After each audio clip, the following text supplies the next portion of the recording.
ನಮಸ್ಕಾರ. N R news ಕನ್ನಡಗೆ ಸ್ವಾಗತ ಸುಸ್ವಾಗತ. ಕಾರ್ಯಕ್ರಮ ಸುಮಾರು ವರ್ಷದಿಂದ ಈದ್ ಮಿಲಾದುನ್ ನಬಿಯ ಕಾರ್ಯಕ್ರಮ ಬಾಗಲಕೋಟೆ ಜಿಲ್ಲೆ ಜಮಖಂಡಿ ಶಹರ ಠಾಣೆಯ ಈದ್ ಮಿಲಾದ್ ಹಬ್ಬದ ಶಾಂತಿ ಸಭೆಯನ್ನು ದಿನಾಂಕ 20/8/2026 ಸಾಯಂಕಾಲ 6 ಗಂಟೆಗೆ ಶಾಂತಿ ಸಭೆ ನಡೆಯಿತು. ಶಾಂತಿ ಸಭೆಯ ಅಧ್ಯಕ್ಷತೆಯನ್ನು ಡಿವೈಎಸ್ಪಿಗಳಾದ ಶ್ರೀ ಸೈಯದ್ ರೋಷನ್ ಜಮೀರ್ ಎಸ್ ಅವರು ವಹಿಸಿಕೊಂಡಿದ್ದು, ಜಮಖಂಡಿಯ ಮುಸ್ಲಿಂ ಸಮಾಜದ ಹಿರಿಯರಾದ ಉದ್ಯಮಿಗಳಾದ ಜಮಖಂಡಿ ಅಂಜುಮನ್ ಕಮಿಟಿ ಅಧ್ಯಕ್ಷರಾದ ತೌಫಿಕ್ ಪಾರಪ್ನಲ್ಲಿ ಇವರು ಕೂಡ ಈ ಕಾರ್ಯಕ್ರಮ ಅಧ್ಯಕ್ಷತೆಯನ್ನು ವಹಿಸಿಕೊಂಡಿದ್ದರು. ದಿನಾಂಕ 26/8/2026 ಬುಧವಾರ ಮೊಹಮ್ಮದ್ ಪೈಗಂಬರ್ ಅವರ ಹುಟ್ಟುಹಬ್ಬದ ನಿಮಿತ್ತವಾಗಿ ದೇಶದಾದ್ಯಂತ ಮತ್ತು ರಾಜ್ಯಾದ್ಯಂತ ಆಚರಿಸುತ್ತಾರೆ. ನಮ್ಮ ಜಮಖಂಡಿಯಲ್ಲಿ ಅತಿ ವಿಜೃಂಭಣೆಯಿಂದ ಮುಸ್ಲಿಂ ಬಾಂಧವರು ಈ ಈದ್ ಮಿಲಾದ್ ಹಬ್ಬವನ್ನು ಅದ್ಧೂರಿಯಾಗಿ ಆಚರಿಸುತ್ತಾರೆ. ಈ ಕಾರ್ಯಕ್ರಮದಲ್ಲಿ ಭಾಗವಹಿಸಿದ ಜಮಖಂಡಿಯ ಸಿಪಿಐಯಾದ ಮಲ್ಲಪ್ಪ ಮಟ್ಟಿ, ಜಮಖಂಡಿ ಶಹರ ಪಿಎಸ್ಐಯಾದ ಅನಿಲ ಕುಂಬಾರ ನೇತೃತ್ವದಲ್ಲಿ ಈ ಸಭೆಯು ಜರುಗಿತು. ಹಲವಾರು ಮುಸ್ಲಿಂ ಸಮಾಜದ ಮುಖಂಡರುಗಳು ಹಾಗೂ ಹಿಂದೂ ಸಮಾಜದ ಮುಖಂಡರುಗಳು ಈ ಕಾರ್ಯಕ್ರಮದಲ್ಲಿ ಪಾಲ್ಗೊಂಡಿದ್ದರು. ಜಮಖಂಡಿ ಡಿವೈಎಸ್ಪಿಯಾದ ಶ್ರೀ ಸೈಯದ್ ರೋಷನ್ ಜಮೀರ್ ಎಸ್ ಈ ಸಂದರ್ಭದಲ್ಲಿ ಸಾರ್ವಜನಿಕರಿಗೆ ಮಾಧ್ಯಮದ ಮೂಲಕ ತಿಳಿಸಿದ್ದು ಏನೆಂದರೆ, ಯಾವುದೇ ಕಾರ್ಯಕ್ರಮವು ನಡೆದರೆ ಡಿಜೆಯನ್ನು ಹಚ್ಚುವಂತಿಲ್ಲ. ಈದ್ ಮಿಲಾದ್ ಹಬ್ಬಕ್ಕೂ ಗಣೇಶ ಚತುರ್ಥಿ ಹಬ್ಬಕ್ಕೂ ಯಾವುದೇ ಹಬ್ಬಗಳಿಗೆ ಡಿಜೆ ಬಳಸಬಾರದು. ಹಚ್ಚಲು ಪರ್ಮಿಷನ್ ಕೂಡ ಕೊಡಲಿಲ್ಲ. ಒಂದು ವೇಳೆ ಯಾರಾದರೂ ಡಿಜೆಯನ್ನು ಪರ್ಮಿಷನ್ ಇಲ್ಲದೆ ಬಳಸಿದರೆ ಅವರ ಮೇಲೆ ಕಠಿಣ ಕಾನೂನು ಕ್ರಮ ಕೈಗೊಳ್ಳಲಾಗುವುದು ಎಂದು ಡಿವೈಎಸ್ಪಿಯವರು ಈ ಸಂದರ್ಭದಲ್ಲಿ ಮಾಧ್ಯಮ ಮುಖಾಂತರ ಸಾರ್ವಜನಿಕರಿಗೆ ತಿಳಿಸಿದರು. ಜಮಖಂಡಿ ಸಿಪಿಐಯಾದ ಮಲ್ಲಪ್ಪ ಮಟ್ಟಿಯವರು ಮಾತನಾಡಿ, ಕಾರ್ಯಕ್ರಮ ಮುಗಿದ ನಂತರ ಮುಧೋಳ ರಸ್ತೆಯಲ್ಲಿ ಆಗಿರಬಹುದು, ಜಮಖಂಡಿ ನಗರದಲ್ಲಿ ಆಗಿರಬಹುದು, ಮೋಟಾರ್ ಸೈಕಲ್ ವೇಗದಿಂದ ಬರುವುದು ಹೋಗುವುದು ಯಾರು ಮಾಡಬಾರದು. ಯಾರಾದರೂ ಮಾಡಿದ್ದೇ ಆದರೆ ಅವರ ಮೇಲೆ ಶಿಸ್ತು ಕ್ರಮವನ್ನು ಕೈಗೊಳ್ಳುತ್ತೇವೆ. ಈ ಸಂದರ್ಭದಲ್ಲಿ ಸಾರ್ವಜನಿಕರು ಸಿಪಿಐಯವರು ತಿಳಿಸಿದ್ದಾರೆ. ಇದೇ ಸಂದರ್ಭದಲ್ಲಿ ಮಾತನಾಡಿದ ಶ್ರೀ ತೌಫಿಕ್ ಪಾರಪ್ನಲ್ಲಿ, ಶ್ರೀ ಪ್ರದೀಪ್ ಮೇಟಗುಡ, ರಾಜು ಮೂಸಳ, ವಕೀಲರಾದ ವಿನೋದ್ ಇವರು ಕೂಡ ಈದ್ ಮಿಲಾದ್ ಶಾಂತಿ ಸಭೆಯಲ್ಲಿ ಮಾತನಾಡಿದರು. ಅವರು ಮುಸ್ಲಿಂ ಸಮಾಜಿಗೆ ಸೀಮಿತ ಅಲ್ಲ, ಎಲ್ಲಾ ಸಮಾಜಿಗೆ ಅವ್ರು ಯಾವಾಗ ಹುಟ್ಟು ಬೆಳೆದಿದ್ರು ಆವಾಗ ಸಮಾಜ ಯಾವುದು ಇದ್ದಿದ್ದಿಲ್ಲ. ಆ ಮುಸ್ಲಿಂ ಸಮಾಜಕ್ಕೆ ಒಂದು ಹೆಸರು ತಂದವರು, ಒಂದು ಪವಿತ್ರವಾದ ಕುರಾನ್ ಅನ್ನು ಮೊಹಮ್ಮದ್ ಪೈಗಂಬರ್ ಮೇಲೆ ಅಲ್ಲನ ಕಡೆಯಿಂದ ಇಳಿತು, ದೇವರ ಕಡೆಯಿಂದ ಆ ಸಂದೇಶ ಕುರಾನ್. ಆ ಕುರಾನ್ ಇದ್ದಿದ್ದು ಅವ್ರು ಮುಸ್ಲಿಂ ಸಮಾಜ ಪರವಾಗಿ ಇದ್ದಿಲ್ಲ. ಆವಾಗ ಯಾರು ಮುಸ್ಲಿಂ ಸಮಾಜದವರು ಇದ್ದಿದ್ದಿಲ್ಲ.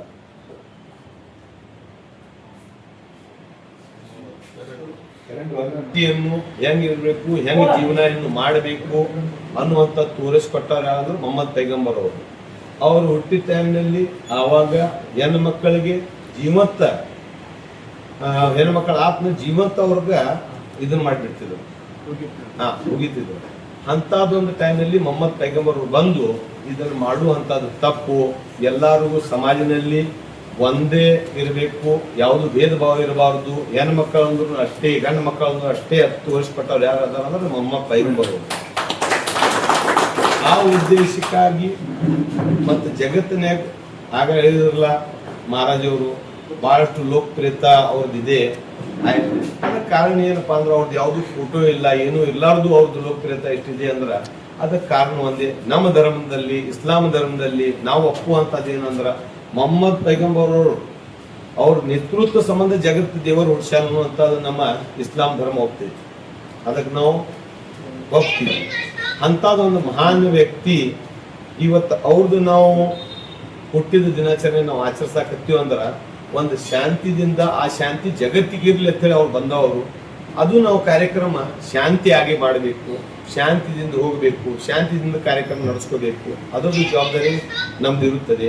ಮತ್ತು ಇದರಲ್ಲಿ ಯಾವುದು ಭೇದ ಭಾವ ಮಾಡಲಾರ್ದ ಅವ್ರು ಯಾವುದು ಸಮಾಜಿಗೆ ಸೀಮಿತ ಅಲ್ಲ. ಅದಕ್ಕಾಗಿ ಎಲ್ಲಾ ಸಮಾಜದವ್ರು ಇದ್ರನ್ನ ಪ್ರತಿ ವರ್ಷದಂತೆ ಸೇರ್ಕೊಂಡು ಬಂದಾರ.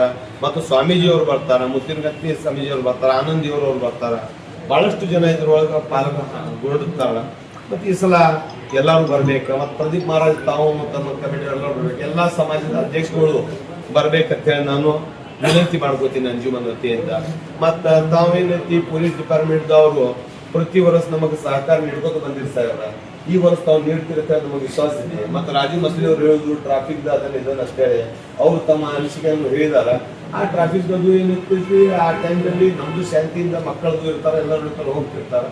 ಆದ್ರೆ ಅದ್ರೊಳಗೆ ನೀವು ಹೆಂಗ್ ನೋಡಿದ್ರೆ ನಿಮ್ಗೆ ಮೂರು ತಿದ್ದಿದ್ದೈತಿ ಮತ್ತು ನಮ್ಮ ಶಾಂತಿ ಐತಿ. ನಮ್ಮ ಜಮಖಂಡಿ ಯಾವುದು ನಾವು ಕೆಲಸ ಮಾಡಂಗಿಲ್ಲ. ಆದ್ರೆ ತಾವು ನಮಗೆ ಪ್ರತಿ ವರ್ಷದಂತೆ ಈ ವರ್ಷಕ್ಕೂ ಸಹಕಾರ ನೀಡ್ತಿರ್ತಾರೆ. ತಮ್ಮ ಮೇಲೆ ನಮ್ಗೆ ವಿಶ್ವಾಸ ಐತಿ ಸರ್. ಆ ಪ್ರಕಾರ ತಾವು ನಡೆಸ್ರಿ. ಆಮೇಲೆ ಮತ್ತೊಂದು ವಾದ ಮೀಟಿಂಗ್ ನಲ್ಲಿನೂ ತಮಗೆ ಒಂದು ರಿಕ್ವೆಸ್ಟ್ ಮಾಡಿದ್ವಿ ಸರ್. ಏನಂದ್ರೆ ಎಲ್ಲಾ ಸಮಾಜ ಸುಮಾರು 61 ಸಮಾಜ ಜಮಖಂಡಿ ಮತ್ತು ಚಿತ್ರನಲ್ಲಿ ಅದಾವ. ಎಲ್ಲಾ ಸಮಾಜದ ಅಧ್ಯಕ್ಷಗಳೊಳಗ ಪ್ರತಿಯೊಂದು ಮೀಟಿಂಗ್ ಹಿಂದೂ ಕಾರ್ಯಕ್ರಮ ಇರಲಿ, ಮುಸ್ಲಿಂ ಕಾರ್ಯಕ್ರಮ ಇರಲಿ, ಎಲ್ಲರೂ ಕರೆಸ್ಬೇಕಂತೇಳಿ ನಾವು ಮತ್ತೊಂದ್ಸಲ ವಿನಂತಿ ಮಾಡ್ತೀವಿ ಸರ್ ತಮಗ.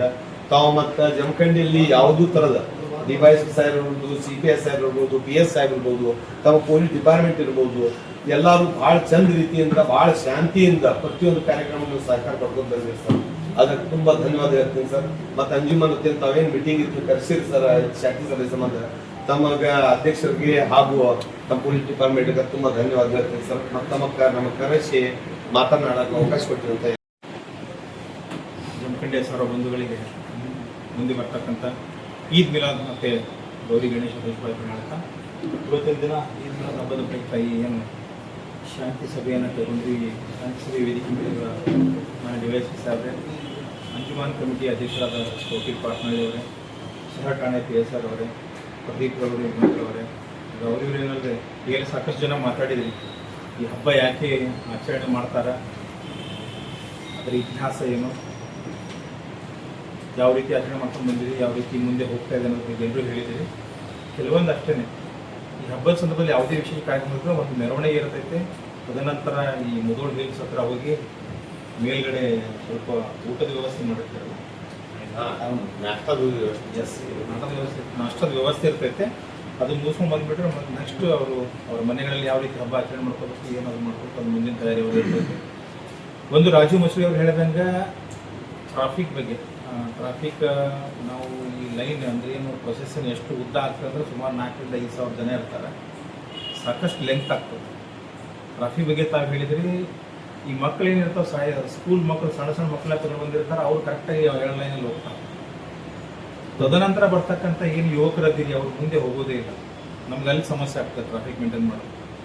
ಸುಮಾರು 5,000 to 6,000 ಜನ ಎಷ್ಟು ಲೆಂತ್ ಆಗೋದು ಯೋಚನೆ ಮಾಡಿ. ಈ ಇಷ್ಟೊಂದು ಲೆಂತ್ ಟ್ರಾಫಿಕ್ನ ಡೈವರ್ಷನ್ ಮಾಡೋದು ಕಷ್ಟ ಆಗ್ತದೆ. ನಮಗೆ ಇರೋದೇ ಇಂಪಾರ್ಟೆಂಟ್ ಏನು ಅಂತಂದರೆ ದೇಸಾಯಿ ಸರ್ಕಲ್ನಿಂದ ಹೋಗಿ ಉಮಾರಾಮೇಶ್ವರ ಟೆಂಪಲ್ ತನಕ ಆಗಿ ವಾಪಸ್ ಕೋರ್ಟ್ ರೋಡ್ ಮತ್ತು ಪೋಸ್ಟ್ ಆಫೀಸ್ ರೋಡಿಂದ ಈ ಟಾಕೀಸ್ ಕಡೆಗೆ ಬರ್ತಕ್ಕಂಥ ಇಷ್ಟೇ ಪ್ರಮುಖ ರಸ್ತೆ ಇರೋದು. ಇದು ಒನ್ಸ್ ಯಾವುದು ಶಾಲಂ ಗೇಟಿಂದ ಹೊರಡ್ತು ಅಂತಂದರೆ ನಮಗೆ ಎಲ್ಲಿವರೆಗೂ ಪೋಸ್ಟ್ ಆಫೀಸಲ್ಲಿ ಬರೋರಿಗೆ ಏನು ತೊಂದರೆ ಇಲ್ಲ. ಅದು ಒಂದೇ ಲೈನ್ ಅದು ಮ್ಯಾನೇಜ್ ಆಗ್ತದೆ. ಅಲ್ಲಿಂದ ಟರ್ನ್ ಆದಮೇಲೆ ನೋಡಿ ಕವರ್ ಆಗ್ತದೆ ಈ ಯಾವುದು talkies, cinema talkies, Ashok circle, ನೀವು ಕಾಟಿ ಗಲ್ಲಿಯಿಂದ ಆಗಿ ಮುಂದೆ ಅಲ್ಲಿ ಶಿವಾಜಿ ಸರ್ಕಲ್ ರಸ್ತೆಗೆ ಬಂದು ಸೇರ್ಕೊಳ್ತಂತ ಇದೆಯಲ್ಲ, ಅಲ್ಲಿ ನಿಮಗೆ ಟ್ರಾಫಿಕ್ ತೊಂದರೆ ಕೊಡ್ತದೆ. ಅಲ್ಲಿಂದ ಮತ್ತೆ ಒಳಗಡೆ ಹೋದ್ರೆ ತೊಂದರೆ ಇಲ್ಲ. ಅಲ್ಲಿ ಸ್ವಲ್ಪ ಅಲ್ಲಿ ಏನೇನೋ ಸ್ವಲ್ಪ ಆಹಾರದ ವ್ಯವಸ್ಥೆ ಏನೋ ಪಾನೀಯ ವ್ಯವಸ್ಥೆ ಮಾಡಿರ್ತಾರೆ, ಅಲ್ಲಿ ಸ್ವಲ್ಪ ನಿಂತ್ಕೊಳ್ತಾರೆ. ನಂತರ ಅಲ್ಲಿಂದ ಹೊರಡಾದ್ಮೇಲೆ ಏನಾಗ್ತದೆ, ಮಕ್ಕಳೆಲ್ಲ ಮುಂದೆ ಹೋಗ್ತಾರೆ, ಇವರೆಲ್ಲ ಹಿಂದೆ ಉಳಿತಾರೆ. ಇಲ್ಲಿ how can we manage the traffic? ಅರ್ಧದಷ್ಟು ಜನ ಎಲ್ಲಿರ್ತಾರೆ, ಕುಂಚನೂರು ಸರ್ಕಲ್ ಟಿಪ್ಪು ಸುಲ್ತಾನ್ ಸರ್ಕಲ್ ಹತ್ರ ಇರ್ತಾರೆ, ಕೋರ್ಟ್ ಆವರಣೆಯನ್ನು ಇಟ್ಕೊಂಡು. ಉಳಿದವರೆಲ್ಲ ಇನ್ನೂ ಕಾಟಿಗಲ್ಲಿ, ಜೋಳದ ಬಜಾರ್ ಕಾಸು, ಈ ಉಮಾಮಹೇಶ್ವರ ರೋಡಲ್ಲೇ ಇರ್ತಾರೆ, ಮುಂದೆ ಹೋಗೋದೇ ಇಲ್ಲ. ಸೊ ಇದನ್ನು ತಾವು ಮ್ಯಾನೇಜ್ ಮಾಡಿಕೊಂಡ್ರೆ ನಮ್ಮ ಟ್ರಾಫಿಕ್ ಮ್ಯಾನೇಜ್ ಮಾಡ್ಕೊಂಡು ಅನುಕೂಲ ಆಗ್ತದೆ. ಇದು ಪ್ರತಿ ವರ್ಷ ಆಗ್ತಕ್ಕಂಥದ್ದು ನಾನು ಪ್ರತಿ ವರ್ಷ ಹೇಳ್ತೇನೆ. ಮತ್ತು ಮೆರವಣಿಗೆ ಹೊರಟ್ರೆ ಹೋಗ್ತಾ ಇರ್ತೈತೆ, ಕಾಟಿಗಲ್ಲಿಯಿಂದ ಸ್ಟಾಪ್ ಆಗ್ತಾ ಹೋಗ್ತದೆ. ಅಲ್ಲಿ ತನಕ ಎಲ್ಲೂ ಸ್ಟಾಪ್ ಆಗೋದಿಲ್ಲ. ಕಾಟಿಗಲ್ಲಿ ಒಳಗಡೆ ಬಂದರೆ ಸ್ಟಾಪ್ ಆಗ್ತದೆ. ಸ್ಟಾಪ್ ಆಗಿ ಡಿವೈಡ್ ಆಕೈತೆ. ಸ್ವಲ್ಪ ಜನ ಆಜಾದ್ ನಗರದಲ್ಲಿ ಇರ್ತಾರೆ, ಇನ್ನು ಕೆಲವರು ಇನ್ನೂ ಕೋರ್ಟಲ್ಲಿ ಹೋಗ್ತಾರೆ, ಕೋರ್ಟ್ ಹತ್ರ ಹೋಗ್ತಿರ್ತಾರೆ. ಇದು ಗ್ಯಾಪ್ ಇದೆ. ಇದ್ರ ಮಧ್ಯದಲ್ಲಿ ಟ್ರಾಫಿಕ್ ಇದ್ದಾಗ ಎಷ್ಟೊತ್ತ ನಿಂತ್ಕೊಳ್ತಾರೆ, ಅದು ಆಗೋದಿಲ್ಲ.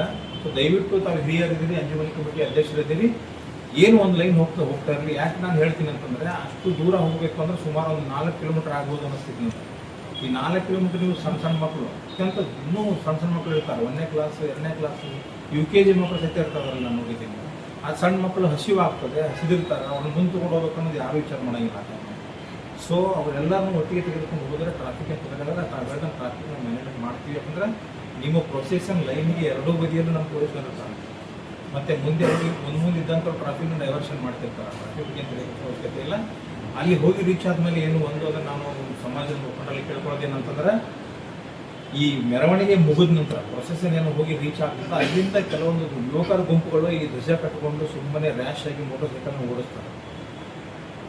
ನಾನು ಪ್ರತಿ ವರ್ಷನೂ ಹೇಳ್ತೇನೆ, ಈ ವರ್ಷನೂ ಕೂಡ ತಮ್ಮ ಹೇಳ್ತೇನೆ, ನೀವು ನಮ್ಮೊಟ್ಟಿಗೆ ಸಹಕಾರ ಕೊಡಬೇಕು. ಯಾಕಂದರೆ ನಾವು ನಿಲ್ಲಿಸ್ಕೊಂಡು ಆ ಧ್ವಜ ಕಟ್ಕೊಂಡು ಓಡಾಡೋದು ಬೇಡ. ಅವರು ಯಾವುದಾದ್ರು ಅಪಘಾತ ಅವರಿಗೆ ಆಗಲಿ ಬೇರೆದವರಾಗಲಿ ಏನಾದರೂ ಪ್ರಾಣ ಹಾನಿ ಆಗುವ ಸಾಧ್ಯತೆ ಇರುತ್ತೆ. ಯಾಕಂದ್ರೆ ಭಾಳ ರ್ಯಾಶ್ ಆಗಿ ಹೋಗ್ತಾರೆ, ಹೂವು ಹಾಕ್ಕೊಂಡು ಸೌಂಡ್ ಮಾಡಿಕೊಂಡೆಲ್ಲ ಹೋಗ್ತಾರೆ. ಸೊ ಅದಕ್ಕೆ ಆ ಸಂದರ್ಭದಲ್ಲಿ ನಾವು ಅದನ್ನು ತಡೆಗಟ್ಟೋ ಸಂದರ್ಭದಲ್ಲಿ ಸಮಾಜದ ಮುಖಂಡರು ನಮ್ಮ ಒಟ್ಟಿಗೆ ಕೈ ಜೋಡಿಸ್ಕೋಬೇಕು. ಈ ಎರಡು ಕೆಲಸಗಳು, ಒಂದು ಪ್ರೊಸೆಸ್ನ ಕಂಟಿನ್ಯೂ ಆಗಿ ಹೋಗ್ತಾ ಇದ್ದಾರೆ, ಎರಡನೇದು ಪ್ರೊಸೆಸನ್ ಮುಗಿದ ನಂತರದ ಏನು ಈ ಬೈಕ್ ರ್ಯಾಲಿ ಮಾಡ್ತಾರೆ ಅದನ್ನು ಎರಡು ಕಂಟ್ರೋಲ್ ಆದರೆ ಯಾವುದೇ ಕಾರಣಕ್ಕೂ ಟ್ರಾಫಿಕ್ ತೊಂದರೆ ಆಗಲ್ಲ. ಸ್ವಲ್ಪ ಶಾಂತ ರೀತಿಯಿಂದ ಮೆರವಣಿಗೆ ಮುಗೀತದೆ. ಅದನಂತರ ತಮ್ಮದು ಏನು ಪ್ರೇಯರ್ ಇರ್ತೈತಿ, ಹಬ್ಬದ ಮನೆಯಲ್ಲಿ ಅಡುಗೆ ಮಾಡುವಂಥದ್ದೆಲ್ಲ ಶಾಂತತೆ ನಡೀತು ಅಂತ ಹೇಳ್ತಾ ಈ ಎರಡೂ ಏನು ಮೆರವಣಿಗೆ ನಂತರದ ಕಾರ್ಯಗಳಲ್ಲಿ ತಾವು ನಮ್ಮೊಟ್ಟಿಗೆ ಕೈ ಜೋಡಿಸ್ತೀರಿ, ಉಳಿದ ಸಮಾಜದಲ್ಲಿ ಕೂಡ ನಮ್ಮ ಕೈ ಜೋಡಿಸ್ತಾರೆ ಅಂತ ಹೇಳ್ತಾ ನಾನು ಹೇಳ್ತೀನಿ. ಇಲಾಖೆ ವತಿಯಿಂದ ಗಣೇಶ ಹಬ್ಬದ ಹಾಗೂ ಈದ್ ಮಿಲಾದ್ ಹಬ್ಬದ ಹಾರ್ದಿಕ ಶುಭಾಶಯಗಳನ್ನು ಕೋರ್ತಾ ಇದ್ದೀನಿ. ಪೊಲೀಸ್ ಇಲಾಖೆ ಏನಿದೆ ಯಾವಾಗಲೂ ಕೂಡ ಅಂದರೆ ಸನ್ನದ್ಧವಾಗಿರುತ್ತೆ. ಯಾವಾಗಲೂ ಕೂಡ 24x7 ಕೆಲಸ ಮಾಡ್ತಕ್ಕಂತಹ ಒಂದು ಸರ್ಕಾರಿ ಇಲಾಖೆ ಯಾವುದಂದ್ರೆ ಪೊಲೀಸ್ ಇಲಾಖೆ. ಎಲ್ಲ ಸಂದರ್ಭಗಳಲ್ಲಿ ಕೂಡ ಜನರೊಂದಿಗೆ ಒಂದು ಸಹಕಾರ ಮನೋಭಾವದೊಂದಿಗೆ ಜನಸ್ನೇಹಿಯಾಗಿರ್ತಕ್ಕಂತಹ ಒಂದು ಪೊಲೀಸ್ ವ್ಯವಸ್ಥೆ ಏನಿದೆ ಕೆಲಸ ಮಾಡ್ತಾ ಇದೆ. ಆಧುನಿಕ ಭಾರತದಲ್ಲಿ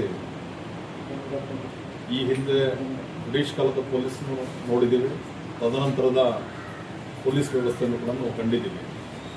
ಕಳೆದ 2-3 ವರ್ಷಗಳ ಹಿಂದೆ ಪೊಲೀಸ್ ವ್ಯವಸ್ಥೆ ಯಾವ ರೀತಿ ಇತ್ತು ಅಂತ ಹೇಳ್ಬಿಟ್ಟು ಎಲ್ಲ ಹಿರಿಯರಿಗೆಲ್ಲ ಗೊತ್ತಿದೆ.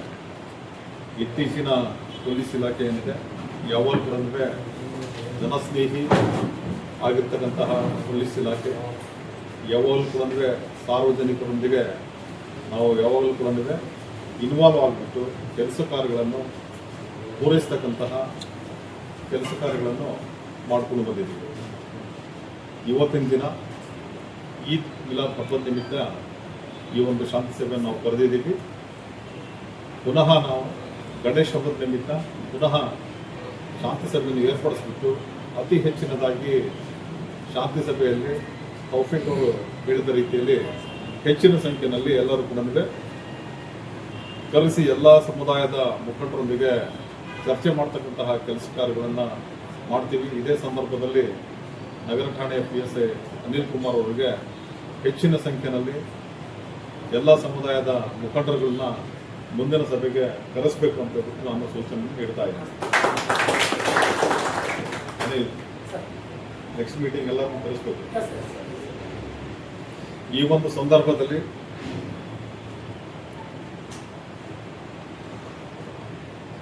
ಈದ್ ಮಿಲಾದ್ ಹಬ್ಬದ ಕುರಿತು ಸಂಕ್ಷಿಪ್ತವಾಗಿ ನಾನು ಕೂಡ ಮಾತಾಡಲಿಕ್ಕೆ ಬಯಸ್ತೇನೆ. ಎಲ್ಲರೂ ಕೂಡ ಮಾತನಾಡಿದ್ದಾರೆ, ಕೂಲಂಕುಷವಾಗಿ ಕೂಡ ಮಾತಾಡಿದ್ದಾರೆ.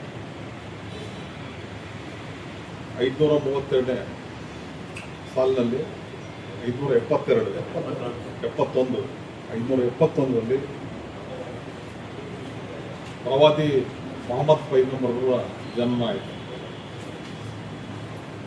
ಅವರ ತಂದೆ ಅಬ್ದುಲ್ಲಾ, ತಾಯಿ ಅಮೀನಾ ಅವರ ಪುತ್ರನಾಗಿ 571ರಲ್ಲಿ ಜನಿಸ್ತಾರೆ.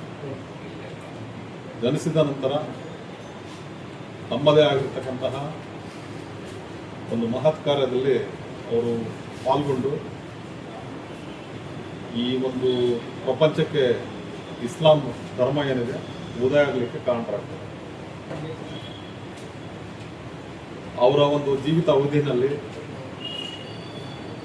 ಮನುಷ್ಯ ಯಾವ ರೀತಿ ಜೀವನ ಮಾಡಬೇಕು, ನಮ್ಮ ಒಂದು ನಡವಳಿಕೆ ಯಾವ ರೀತಿ ಇರಬೇಕು, ಈ ಸಮಾಜದಲ್ಲಿ ಇಸ್ಲಾಂ ಧರ್ಮದ ಕೊಡುಗೆ ಏನು ಎಂಬ ಒಂದು ಸಂದೇಶವನ್ನು ನಮಗೆಲ್ಲರೂ ಕೂಡ ಹೇಳಿದ್ದಾರೆ. ಅದರ ಆಧಾರದ ಮೇಲೆ ಇವತ್ತು ಇಸ್ಲಾಂ ಧರ್ಮ ಏನಿದೆ ತನ್ನ ಕೆಲಸ ಕಾರ್ಯಗಳನ್ನು ಮಾಡ್ತಾ ಇದೆ. ಮನುಷ್ಯ ಸಾಮರಸ್ಯತೆಯ ಬದುಕನ್ನು ಮಾಡಬೇಕು, ಬಾಳ್ವೆಯನ್ನು ನಡೆಸಬೇಕು. ಯಾವ ಸಮಾಜದಲ್ಲಿ ಅವನು ಬದುಕ್ತಾನೋ ಆ ಸಮಾಜದಲ್ಲಿ ಸಮಾಜಕ್ಕೆ ಕಂಟಕನಾಗದೆ ಸಹಬಾಳ್ವೆಯ ಜೀವನ, ಸಹೋದರತೆಯ ಜೀವನ, ಯಾರು ಕಷ್ಟದಲ್ಲಿ ಇರ್ತಾರೋ ಅವರಿಗೆ ಕೈ ಹಿಡಿತಕ್ಕಂತಹ ಒಂದು ಕೆಲಸ ಕಾರ್ಯಗಳನ್ನ ಮಾಡಬೇಕು ಹೇಳ್ಬಿಟ್ಟು ಆ ಸಂದರ್ಭದಲ್ಲೇ ಅವರು ನಮಗೆ ಮಾರ್ಗದರ್ಶನ ನೀಡಿದ್ದಾರೆ. ವಿಶೇಷವಾಗಿ ಬಹಳಷ್ಟು ಪ್ರವಾದಿಗಳು ಬಂದು ಹೋಗಿದ್ದಾರೆ. ಅಲ್ಲಾನಿಗೆ ತುಂಬ ಪ್ರೀತಿ ಪೂರ್ವಕವಾಗಿರ್ತಕ್ಕಂತಹ ಪ್ರಾಫಿಟ್ ಯಾರಪ್ಪ ಅಂದರೆ ಮೊಹಮ್ಮದ್ ಅವರು. ಯಾವುದೇ ಪ್ರವಾದಿ ಕೂಡ ಅವರು ನೇರವಾಗಿ ಮೀಟ್ ಮಾಡಿಲ್ಲ. ಆದರೆ ಪ್ರವಾದಿ ಮೊಹಮ್ಮದ್ ಅವರ ಜೊತೆಗೆ ನೇರವಾಗಿ ಅವರು ಮೀಟ್ ಮಾಡಿರ್ತಕ್ಕಂಥ ಸಂದರ್ಭಗಳನ್ನು ನಾವು ಕುರಾನ್ನಲ್ಲಿ ನಾವು ನೋಡ್ತೀವಿ. ಆಗಿರ್ತಕ್ಕಂತಹ ಭಾವೈಕ್ಯತೆಯ ಪ್ರತೀಕವಾದ ಜಮಖಂಡಿಯ ಎಲ್ಲರನ್ನ ಆತ್ಮೀಯ ಹಿಂದೂ ಮುಸ್ಲಿಂ ಸೋದರ ಬಾಂಧವರಿಗೆ ಅನಂತ ನಮಸ್ಕಾರಗಳು ಅರ್ಪಣೆ ಮಾಡ್ತಾರೆ. ಆತ್ಮೀಯರೇ, ವಿಶೇಷವಾಗಿ ಜಮಖಂಡಿ ನಗರದ ಶೇರಠಾಣೆಯಲ್ಲಿ ಪ್ರತಿ ವರ್ಷ ಹಿಂದೂ ಮುಸ್ಲಿಂ ಕ್ರಿಶ್ಚಿಯನ್ ಅನ್ನೋದೇ ಯಾವ ಹಬ್ಬ ಹರಿದಿನಗಳು ಬಂದರೂ ಸಹ ಆ ಹಬ್ಬ ಹರಿದಿನಗಳ ನಿಮಿತ್ತವಾಗಿ ವಿಶೇಷವಾಗಿ ಶಾಂತಿ ಸಭೆಯನ್ನು ಕರೀತಕ್ಕಂತಹ ವಾಡಿಕೆ ಬಂದದ. ಏನಪ್ಪ ಅಂತಂದ್ರೆ ಶಾಂತಿ ಸಭೆಯ ಸಂದರ್ಭದೊಳಗೆ ಈ ಹಬ್ಬ ಹರಿದಿನಗಳ ಸಂದರ್ಭದಲ್ಲಿ ಯಾವುದೇ ರೀತಿಯಾಗಿರ್ತಕ್ಕಂಥ ಕೋಮುಗಲಭೆ ಆಗಬಾರ್ದು ಅಂತಕ್ಕಂತಹ ಉದ್ದೇಶದಿಂದ ಇದೊಂದು ಶಾಂತಿ ಸಭೆಯನ್ನು ಕರೆದಿರ್ತೀವಿ. ಆದರೆ ಪ್ರತಿ ಬಾರಿ ಹೇಳ್ತಕ್ಕಂಥ ವಾಕ್ಯ ಒಂದೇ ಒಂದು ವಾಕ್ಯ, ಜಮಖಂಡಿ ಮಹಾನಗರದಲ್ಲಿ ಇಲ್ಲಿಯವರೆಗೆ ಯಾವುದೇ ರೀತಿಯಾಗಿರ್ತಕ್ಕಂಥ ಕೋಮುಗಲಭೆಗಳಾಗಿರ್ತಕ್ಕಂಥ ಉದಾಹರಣೆಗಳಿಲ್ಲ. ಎಲ್ಲಿ ಸಣ್ಣ ಪುಟ್ಟ ಗೊಂದಲಗಳಾದರೂ ಸಹ ಅವುಗಳನ್ನ ನಮ್ಮಲ್ಲಿ ನಾವು ಬಗೆಹರಿಸ್ತಕ್ಕಂಥ ಕಾರ್ಯಗಳನ್ನ ಮೊದಲಿಂದನೂ ಮಾಡ್ಕೋತ ಬಂದಿವಿ. ಯಾವ ರೀತಿ ಜಮಖಂಡಿ ಸಾಮರಸ್ಯಕ್ಕೆ ಹೆಸರುವಾಸಿಯಾಗಿದೆನೋ ಅದೇ ರೀತಿ ಮುಂದೂ ಸಹ ಸಾಮರಸ್ಯಕ್ಕೆ ಜಮಖಂಡಿ ಹೆಸರುವಾಸಿ ಆಗ್ತದೆ ಅಂತಕ್ಕಂಥ ಮಾತನ್ನು ಹೇಳ್ತಾ, ಆದ್ಮೇಲೆ ಈದ್ ಮಿಲಾದ್ ಹಬ್ಬ ಒಂದು ಕೂಡಲೇ ನಮಗನಿಸ್ತದ. ಹಿಂದೂಗಳಲ್ಲಿ ಪವಿತ್ರವಾಗಿರ್ತಕ್ಕಂಥ ತಿಂಗಳ ಶ್ರಾವಣ ತಿಂಗಳು. ಈ ಶ್ರಾವಣ ತಿಂಗಳಲ್ಲಿಯೇ ವಿಶೇಷವಾಗಿ ಮುಸ್ಲಿಂ ಸಮಾಜದ ಬಾಂಧವರ ಹಬ್ಬ ಬರ್ತದೆ, ಈದ್ ಮಿಲಾದ್ ಹಬ್ಬ. ಇದರ ಅರ್ಥ ಏನಪ್ಪಾ ಅಂತಂದ್ರೆ ಪ್ರಕೃತಿಯೂ ಸಹ ಸಾಮರಸ್ಯವನ್ನು ಬಯಸ್ತದೆ ಅನ್ನೋದಕ್ಕೆ ಕಾರಣ ಏನಪ್ಪಾ ಅಂತಂದ್ರೆ ಶ್ರಾವಣ ತಿಂಗಳಲ್ಲಿ ಈದ್ ಮಿಲಾದ್ ಹಬ್ಬ ಬರುವುದಕ್ಕೆ ಸಾಕ್ಷಿ ಅಂತ ಹೇಳೋದಕ್ಕೆ ಹೆಮ್ಮೆ ಅನಿಸ್ತದ. ಯಾವ ಕ್ರಿಸ್ತ ಶಕ 571ರಲ್ಲಿ ಪ್ರವಾದಿ ಮೊಹಮ್ಮದ್ ಪೈಗಂಬರರು ಜನನವನ್ನು ಪಡೆದು 632ರಲ್ಲಿ ಅವರ ದೇಹಾಂತವನ್ನಾಯಿತು. ಅಲ್ಲಿಂದ ಇಲ್ಲಿವರೆಗೂ ಸಹ ಈ ದೇಶದೊಳಗೆ ಈ ಆಧುನಿಕ ಜಗತ್ತಿನೊಳಗೆ ಜಾಗತಿಕ ಇತಿಹಾಸದಲ್ಲಿಯೇ ಫೋಟೋ ಇಲ್ಲದೆ ಅತಿ ಹೆಚ್ಚಿನ ಪ್ರಚಾರದಲ್ಲಿ ಜನಪ್ರಿಯ ಮತ್ತು ಭಕ್ತಿಗೆ ಹೆಸರುವಾಸಿಯಾಗಿರ್ತಕ್ಕಂಥ ದೈವತ್ವಗಳಲ್ಲಿ ಯಾರಾದರೂ ಇದ್ರೆ ಅದು ನಾವು ಪ್ರವಾದಿ ಪೈಗಂಬರರು ಅಂತ ಹೇಳೋದಕ್ಕೆ ಅಂತ ಮೊಹಮ್ಮದ್ ಪ್ರವಾದಿ ಪೈಗಂಬರರ ಜನ್ಮ ಜಯಂತ್ಯೋತ್ಸವದ ಶುಭ ಸಂದರ್ಭದಲ್ಲಿ ವಿಶೇಷವಾಗಿ ಇಸ್ಲಾಂ ಧರ್ಮದ ಎಲ್ಲ ಬಾಂಧವರುಗಳು ಅವರ ತತ್ವ ವಿಚಾರಗಳನ್ನ, ಆದರ್ಶಗಳನ್ನ, ದಾನ ಧರ್ಮಗಳನ್ನ, ಅದರೊಂದಿಗೆ ಸಾಮರಸ್ಯದ ಭಾತೃತ್ವದ ಕಾರ್ಯಗಳನ್ನು ಮಾಡತಕ್ಕಂಥ ವಾಡಿಕೆ ಅದ. ಅದರ ಪ್ರತೀಕವಾಗಿ ಜಮಖಂಡಿ ಮಹಾನಗರದಲ್ಲಿ ವಿಶೇಷವಾಗಿ ಭವ್ಯವಾಗಿರ್ತಕ್ಕಂಥ ಶೋಭಾಯಾತ್ರೆಯನ್ನು ಮಾಡ್ತಾರೆ. ಅವತ್ತಿನ ದಿವಸ ಖುಷಿ ನೋಡ್ಬೇಕು. ಸಣ್ಣ ಸಣ್ಣ ವಿದ್ಯಾರ್ಥಿಗಳು ಹಿಡ್ಕೊಂಡು ವಯಸ್ಸಾಗಿರ್ತಕ್ಕಂಥ ಹಿರಿಯರತನೂ ಎಲ್ಲರೂ ಸಹ ಒಂದು ಜುಲೂಸದೊಳಗೆ, ಉತ್ಸವದೊಳಗೆ ಭಾಗವಹಿಸಿ ಆ ಒಂದು ಪ್ರವಾದಿ ಮೊಹಮ್ಮದ್ ಪೈಗಂಬರರ ಹುಟ್ಟುಹಬ್ಬದ ಶುಭ ಸಂದರ್ಭ ಭಾಗಿಯಾಗ್ತಕ್ಕಂಥ ವಾಡಿಕೆ ಜಮಖಂಡಿ ಅಷ್ಟಲ್ಲ, ನಾಡಿನ ತುಂಬೆಲ್ಲ ಇದೆ. ಆದರೆ ಜಮಖಂಡಿಯಲ್ಲಿ ವಿಶೇಷವಾಗಿ ಅದನ್ನ ಆಚರಣೆ ಮಾಡ್ತಾರೆ ಅಂತ ಬಹಳ ಹೆಮ್ಮೆ ಅನಿಸ್ತದೆ. ಇದೇ ಶುಭ ಸಂದರ್ಭದೊಳಗೆ ಹಿಂದೂ ಬಾಂಧವರುಗಳ ಪವಿತ್ರ ತಿಂಗಳಾಗಿರ್ತಕ್ಕಂಥ ಶ್ರಾವಣ ತಿಂಗಳ, ಈ ಶ್ರಾವಣ ತಿಂಗಳಲ್ಲಿ ರಕ್ಷಾಬಂಧನ ಆಗಿರ್ಬೋದು, ಕೃಷ್ಣ ಜನ್ಮಾಷ್ಟಮಿ ಆಗಿರ್ಬೋದು, ಅದರೊಂದಿಗೆ ನಾಗರ ಪಂಚಮಿ, ಮನೆ ಆಗಿರ್ತಕ್ಕಂಥ ನಾಗರ ಪಂಚಮಿ ಆಗಿರ್ಬೋದು, ಇದೇನು ಪವಿತ್ರವಾದ ಒಂದು ತಿಂಗಳೊಳಗೆ ಪವಿತ್ರವಾಗಿರ್ತಕ್ಕಂತಹ ಪ್ರವಾದಿ ಮೊಹಮ್ಮದ್ ಪೈಗಂಬರರ ಒಂದು ಹುಟ್ಟುಹಬ್ಬ ಬಂದಿದ್ದು ಬಹಳ ಖುಷಿ ಪಡ್ತಕ್ಕಂಥ ಮಾತನ್ನ ಹೇಳಿ ಬಹಳೇನು ಮಾತನಾಡೋದಕ್ಕೆ ಹೋಗೋದಿಲ್ಲ. ಯಾಕಪ್ಪ ಅಂತಂದ್ರೆ ಕಾಡಸಿದ್ದೇಶ್ವರ ಪಾಂಡ್ಯದ ಹಿರಿಯರು ಹೇಳ್ತಾರೆ, ಜಮಖಂಡಿ ನಾನಾ ಅಂದವ್ರು ಎಂತೆಂಥವ್ರು ಮಣ್ಣಲ್ಲಿ ಮಣ್ಣಾಗಿ ಹೋಗ್ಯಾರಪ್ಪ. ಯಾಕೆ ಮಣ್ಣಾಗಿ ಹೋಗ್ಯಾರ ಅಂತಂದ್ರೆ ಈ ದಿಕ್ಕಿನವ್ರು ಯಾರು ಇಲ್ಲಿ ನಡೆದಿಲ್ಲ ಅಂತಕ್ಕಂಥ ವಾಕ್ಯ ಹಿರಿಯರು ಹೇಳ್ಕೊಂಡು